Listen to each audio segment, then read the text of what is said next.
ঈদের সময় আমরা প্রত্যেকেই চেষ্টা করি আমাদের ঘরটাকে একটু রঙিন করে সাজিয়ে নিতে। আর অল্প টাকা খরচ করে আমি আমার ঘরটাকে একদম রঙিন করে সাজিয়ে নিয়েছি। আসসালামু আলাইকুম।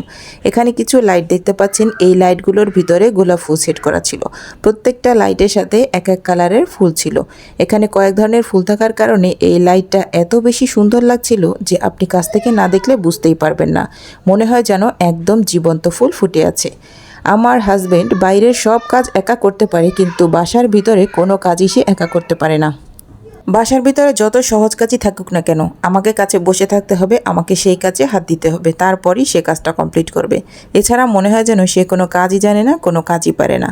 এখানে লাইট লাগাতে নিয়ে এসেছি, আমি বলেছি আমার বাসায় অন্য কাজ আছে, আমি অন্য কাজগুলো করি, আপনি এই কাজটা শেষ করেন। অথচ আমাকে এসে পুরো সময়টা এখানে বসে থাকতে হয়েছে, এটা ধরে থাকতে হয়েছে। তাকে দিয়ে আমার কি কাজটা হলো? সেই আমাকেই তো বসে থাকতে হলো, আমার সময় নষ্ট হলো।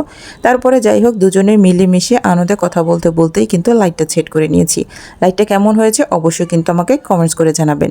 আর এই সাইডে আরও একটা লাইট লাগিয়ে নিয়েছি, তবে এটা আমাকে ছাড়া লাগিয়েছিল, আমাকে সারপ্রাইজ দেওয়ার জন্য। আমি এটা দেখতেই পাইনি যে কখন লাগিয়েছে। আপনার সাথে লাইটগুলো লাগানোর পরে আমি বললাম যে আমাকে ছাড়া তো কাজটা করতে পারলে না। তখন বলল ঠিক আছে, দেখো তাহলে আমি কাজ করতে পারি কিনা। এরপরে এই লাইটটা জ্বালিয়ে দিয়েছি। এইটা দেখে আমি বেশি খুশি হয়েছি, কারণ ওইটা থেকে আমার কাছে এইটা বেশি পছন্দ হয়েছে। এই লতাগুলোর কারণে লাইটের যে তারগুলো ছিল, এই তারগুলো একদমই দেখা যাচ্ছিল না। দূর থেকে মনে হচ্ছিল প্রত্যেকটা লতার ভিতরে এমনি জোনাকি পোকা জ্বলছে। আলোতে যতটা না সুন্দর লাগে, অন্ধকারে কিন্তু আরও বেশি সুন্দর লাগে। একটা রুমের ভিতরে এ ধরনের দুইটা লাইট দুই সাইডে, এটা দেখতে যেমন অসাধারণ লাগে, তেমনি কিন্তু আমার মনটা অনেক বেশি ভালো হয়ে গিয়েছিল, কারণ আমি না চাইতেই সে এই জিনিসটা নিয়ে এসেছে। লাইটগুলো লাগানোর পরে কেমন লেগেছে অবশ্যই কিন্তু কমেন্টস করে জানাবেন।